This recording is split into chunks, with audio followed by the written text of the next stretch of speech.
talked about it yesterday. You are what your record is in this league, but none of us feel like that's what we are. We feel we have a bigger potential. It's been frustrating for all of us, but the only thing you can do is focus on the work. And yesterday was about as spirited a day as we've had all year. And like I said, thankfully we were able to get a result from it. And then what went right defensively in the fourth quarter?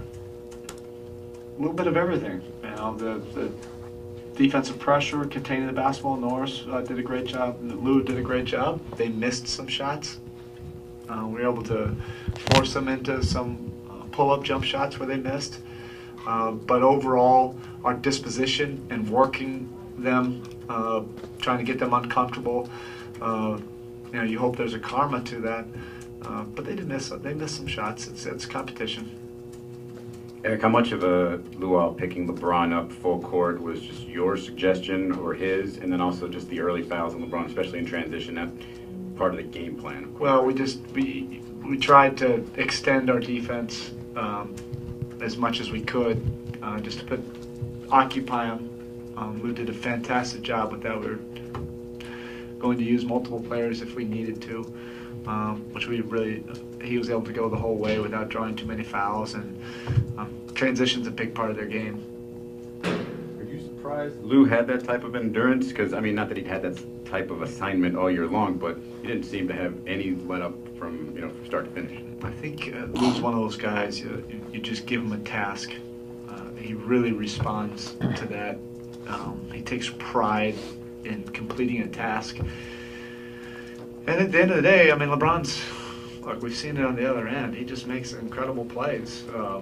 So he still had, you know, a big game, and you just try to put as much pressure on him as possible, and he lived with the results. Coach, coming to the game, LeBron mentioned that he had butterflies. Did you guys sense that at all from the start of the game? I don't read that well, you know. I'm not trying to be funny. I don't know. I've got enough on my plate. I really do. And just talk about the tribute that you guys did for him, you know, how special that was for, you know. Yeah, I didn't see it. Was it during one of the timeouts? Yeah, okay. I mean, I look forward to seeing it one day. It was an incredible run. He was a major part of it. None of us have forgotten his contribution. We'll look back on this. I'll look back on it with an incredible pride and perspective that I coached one of the all-time greats. With respect to process and what that means around here, can something like this be a springboard, though, and not to skip steps, but can this accelerate the process that you guys are trying to get at? We hope, but you have to keep on, you know, with our team, it may be 2 steps forward, 1 step back. It might be 2 steps back, and you just have to keep on working it. We have a very diligent, tough-minded group, and if you keep on working it, usually eventually things start to turn in your favor. When you have a whole group collectively pushing in the same direction, but we'll see. We have a very tough game on Saturday. Erik, how close is Danny's mobility to what you're looking for? I think it's very close. I think his game rhythm, and I think fitting into how we want to play, fitting into areas where he can be confident and aggressive. It's a new system for him, new teammates. That's never easy. Whenever you change teams, there's always an adjustment. You play so long at one place and play a particular way.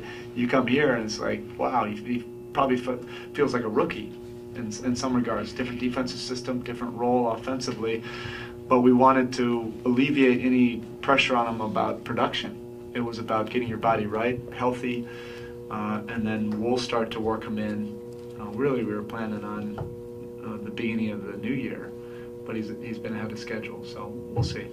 And you've had this lineup now for a couple of games, at least with Chalmers and Anderson. How do you evaluate the way that's gone, and do you think that's the answer for you guys right now while Chris is out?